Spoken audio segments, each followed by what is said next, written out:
Olá, irmãos, estamos dando início à nossa escola dominical, mais uma aula, nossa sala da família, e hoje eu quero falar sobre o projeto de Deus para a família. Todos nós temos os nossos projetos pessoais envolvendo os nossos sonhos e muitas vezes nós não atentamos para aquilo que é o projeto de Deus para nós. É muito comum expressarmos para Deus a nossa vontade, orar pedindo para que Deus faça a nossa vontade. E a oração de Jesus, ela inicia, a oração sacerdotal ou a oração dominical, Jesus inicia dizendo, e vós orareis assim: Pai nosso que estás no céu, santificado seja o teu nome, venha o teu reino e seja feita a tua vontade. Essa expressão mostra a consciência de que Deus está acima de todas as coisas, Ele é santo, Ele tem um reino, um domínio sobre todas as coisas. Nós estamos pedindo para que o reino dele venha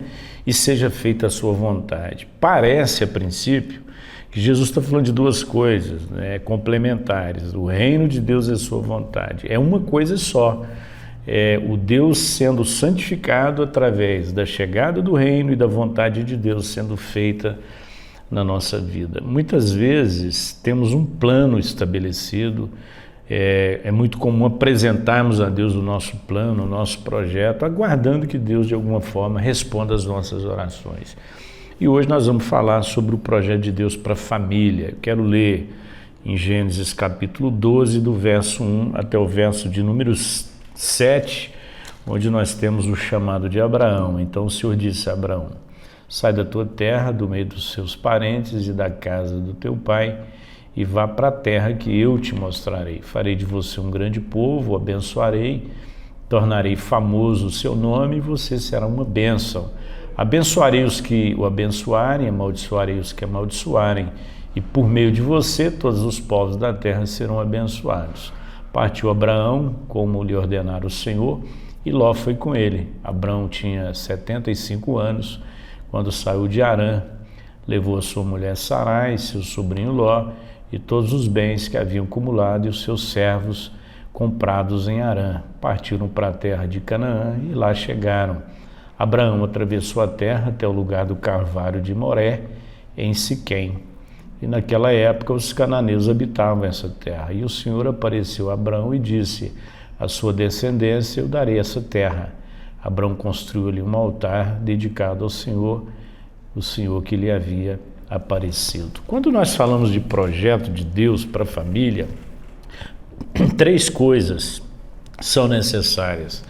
A primeira delas é que nós temos que nos submeter à sua direção. Esse é o projeto de Deus para nós. Deus tem um caminho, Deus tem uma direção para nós. O verso 1 diz: então o Senhor disse a Abraão: sai da tua terra, do meio dos seus parentes, da casa do teu pai, e vai para a terra que eu lhe mostrarei. O que Deus está fazendo com Abraão? Deus está tirando Abraão do conforto, do seguro e do estável. Muitas vezes nós pensamos que o sinal de que de que nós estamos no caminho certo, dentro da vontade de Deus, é que nós nos sentimos seguros, estáveis e confortados. E muitas vezes, irmãos, é exatamente o contrário. Muitas vezes nós pensamos que Deus vai nos tirar exatamente daquilo, aliás, Deus vai nos tirar exatamente daquilo que nós estamos buscando. Nós estamos empenhados em buscar algumas coisas as quais Deus está pensando em tirar de nós. Então, em alguns momentos, Satanás não será o nosso maior adversário, mas o nosso conforto, a nossa estabilidade e a nossa segurança. É muito difícil abrir mão dessas coisas, né? Quando a Bíblia diz que o vento sopra onde quer, ouve a sua voz, né? Não sabe de onde ele vem, nem para onde ele vai, assim é o homem guiado pelo Espírito Santo. O texto está dizendo que muitas vezes esse porto seguro que nós queremos ter é o que exatamente nos atrapalha na nossa intimidade com Deus, porque o porto é tão seguro, nós estamos tão confortados que nós não atentamos mais para a voz de Deus e nem estamos dispostos a abrir mão disso. As famílias, muitas vezes, elas se reúnem para falar dos seus sonhos, para falar dos seus projetos, das suas vontades, mas quantos se reúnem para avaliar qual é o projeto de Deus para a vida delas? Se te perguntarem o que ou quem dirige a sua vida, qual será a sua resposta? A quem que a nossa família ouve, né? Tem muita coisa, tem muita receita de sucesso, tem muita gente ouvindo cursos de coaching, tanta coisa, como se dar bem na vida, como ter sucesso na vida, tudo isso é importante, né? Tem algumas ferramentas que realmente nos ajudam, mas se queremos realmente ter uma vida de sucesso, e o sucesso verdadeiro, nós precisamos nos submeter à direção de Deus. E aqui é um negócio complicado, né? Porque Deus diz para Abraão, no verso 2, né? Vai para a terra que eu lhe mostrarei. O que Abraão tinha de garantia? A única coisa que ele tinha de garantia era a presença de Deus com ele, né? Mas Deus está dizendo, você vai para um lugar que eu te mostrarei. Nós estamos esperando que Deus mostre para a gente sair. É muito complicado, né? Essa coisa de sair para um lugar que você não conhece em obediência à voz de Deus. De vez em quando a gente encontra aí, passa por aqui alguns missionários, né? E a gente tem dificuldade de aceitar isso, né? Alguém que chega aí pedindo ajuda, porque Deus mandou ele ser missionário, ele andar no mundo e pregar o evangelho, e a gente pergunta, e aí, mas para onde você está indo? Ah, para onde Deus mandar. A gente já fica com o pé atrás, né, irmãos? Porque a gente não entende muito essas coisas, já acha logo que é um charlatão, alguém que está querendo se aproveitar da fé dos crentes para tirar dinheiro. Obviamente tem gente que faz isso, mas e se realmente ele for alguém que Deus levantou e disse, vai, eu vou te mostrando na medida que você vai caminhando. Então, obedecer a Deus não envolvia apenas o desconhecido, mas o improvável, né? Porque Deus falou para Abraão, eu vou fazer de você uma grande nação. E Sara, que até então era Sarai, era uma mulher estéril. Então, improvável que Sara desse à luz e que Abraão realmente tivesse uma família tão numerosa como Deus havia dito. Então, ele não só estava lidando com o desconhecido, mas ele também estava lidando com o improvável.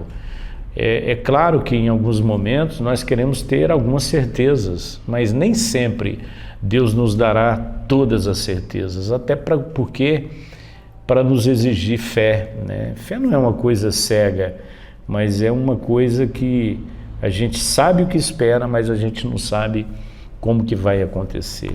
Somos uma geração imediatista. Se Deus promete alguma coisa para amanhã, nós não temos paciência para esperar. Nós queremos que Deus resolva hoje, agora. E Deus está dizendo, não, eu vou te dar alguma coisa amanhã. E nós queremos as coisas para o momento. Nós temos promessas, mas a gente não sabe suportar a distância entre a promessa e a realização. Quando a gente chega no verso 3, há um resultado natural em obedecer à voz de Deus. A bênção de Deus nos alcança. E abençoarei e tornarei famoso o seu nome. Quando nós descansamos em Deus, com certeza nós somos abençoados. Muitas vezes nós estamos próximos daquilo que é o lugar onde Deus quer que nós estejamos e jogamos tudo fora por uma questão de impaciência da nossa parte. Quando nós falamos de bênção, a gente pensa logo em coisa material, que também é bênção de Deus para nós, mas a bênção apostólica, que pouca gente enfatiza, é a grande bênção de Deus para nós, que são as três coisas mais importantes. Ele diz assim, a graça do nosso Senhor Jesus Cristo, o amor de Deus e a comunhão do Espírito Santo estejam com todos vocês. Ora, irmãos, o que mais nós precisamos na vida? Nós temos a graça de Jesus, nós temos o amor de Deus, o Pai, e nós temos a comunhão do Espírito Santo. Esse é um homem abençoado, embora você pode também provar das bênçãos de Deus desfrutando de coisas materiais, mas essa é a grande bênção da nossa vida. E o verso 4 diz que partiu Abraão como lhe ordenara o Senhor. Qual é a ordem que Deus deu para você, para sua casa, para sua família, que você ainda não obedeceu? Muitas vezes, irmãos, nós erramos não é porque não conhecemos o caminho, é porque desobedecemos. A gente sabe exatamente o que tem que fazer. Muitas vezes nós oramos pedindo a Deus uma direção de algo que Ele já deu, que está muito claro. A única coisa que nós precisamos fazer é obedecer. Então, se queremos entender e viver o projeto de Deus, ele começa dessa forma. Nós temos que nos submeter à direção de Deus. Segundo, nós temos que ser uma referência nas mãos de Deus. Deus sempre levantou um povo, né? Levantou o povo de Israel para abençoar as outras nações. Jesus reuniu 12 homens, 12 discípulos, aos quais ele confiou o evangelho, para que a partir desses homens várias pessoas fossem abençoadas. E nós estamos aqui hoje porque fomos alcançados por esse evangelho que esses homens divulgaram no seu tempo. Deus chama Abraão e diz: eu vou tornar você famoso. Essa é a primeira coisa. Eu vou mudar o seu nome. Você já não será mais Abrão, que é um pai exaltado. Você será agora Abraão, que é um pai de multidões. E a grande bênção na nossa vida é poder compartilhar aquilo que nós recebemos. É por isso que ele começa dizendo: eu te abençoarei, se tu uma bênção. Deus nunca nos abençoa no intuito de tornar a bênção na nossa vida um fim em si mesmo. Muitas vezes nós almejamos esse lugar de sermos abençoados por Deus, e às vezes até compartilhamos com os amigos: Deus tem me abençoado muito, mas quantas pessoas nós temos abençoado por conta disso? Então ele começa dizendo: eu te abençoarei, mas ele termina dizendo: eu farei de você uma bênção, em ti serão benditas todas as famílias da terra. Então, queridos, nós estamos aqui, a minha casa está aqui para ser uma referência para muitas famílias que estão perdidas. Hoje eu converso com alguns adolescentes que nem querem, nem pensam em casamento, porque isso é um trauma para eles. Eles olham para a vida familiar deles e aquilo é um caos. Eu atendi uma jovem de 16 anos essa semana e eu perguntei se ela tinha uma referência de família. Eu falei: não tenho, pastor, eu não tenho referência de casamento, eu não tenho referência de família. Eu falei: o que você pensa sobre casamento? Eu falei: não, eu não penso em casamento, eu não penso em ter filhos. É claro que ela tem apenas 16 anos, e aí a fase de pensar em família, em casamento, é mais na frente. Mas o que se percebe já numa menina de 16 anos é que ela tem trauma porque ela não tem uma referência de família. A sua família é uma referência, seu casamento é uma referência. Então a gente quer impactar as pessoas com a casa que a gente tem, com o carro que a gente trocou, mas com a roupa que a gente veste. Mas se quer impactar as pessoas de uma forma saudável, comece a impactá-las pelo evangelho, pela vida transformada que você tem, pelo prazer de viver que você tem, pelo viver pela fé que você evidencia. Então, quantas famílias nós estamos abençoando? Quantas famílias estão sendo abençoadas?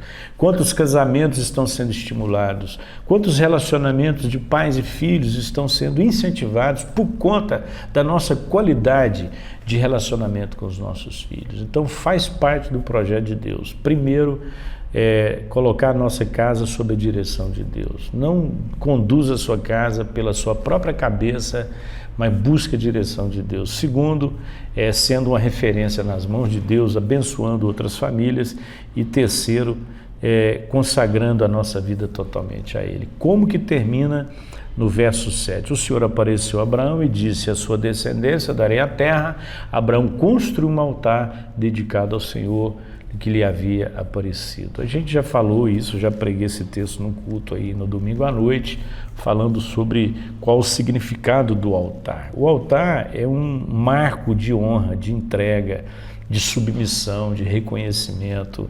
E muitas vezes o que nos falta é uma vida consagrada. O que vai tornar você o melhor marido, uma melhor esposa, um melhor pai, um melhor filho?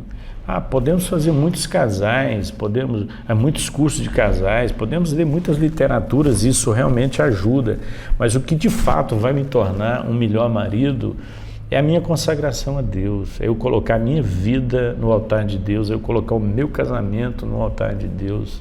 Muitas vezes nós não temos tempo para isso, né, irmãos? A gente está correndo tanto com tanta coisa, a esposa para um lado, o marido para um lado, os pais para um lado, os filhos para o outro, e não há essa consagração a Deus da minha vida, da minha casa. Quando eu falo isso, eu lembro da fala de Josué ao povo de Israel: vocês decidem o que vocês querem fazer, eu e minha casa serviremos ao Senhor. E eles dispuseram o coração a fazer isso, no meio de uma turbulência. Nós vivemos hoje numa era de materialismo, as pessoas só pensam em conquistar, em adquirir coisas, aquilo que é para o bem-estar delas, e nós perdemos a consciência da importância de nos consagrarmos totalmente a Deus. Não se prega sobre pecado, não se prega sobre santificação. Os púlpitos se tornaram lugares de autoajuda. As pessoas vêm para a igreja querendo ouvir uma palavra de autoajuda, alguma coisa que melhore a autoestima delas.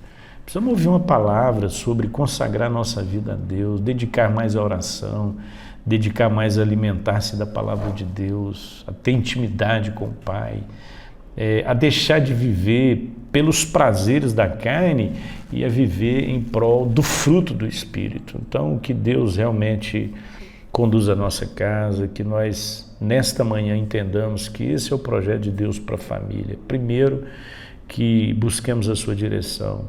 Segundo, que sejamos uma referência para outras famílias. E terceiro, que nos consagremos totalmente a Deus, que na nossa vida um altar ao Senhor seja levantado. Senhor, muito obrigado por essa manhã. Privilégio, Deus, de compartilhar e meditar na Tua palavra, que as famílias que estão nos ouvindo nessa hora possam estar debaixo do projeto do Senhor. Em nome de Jesus. Amém.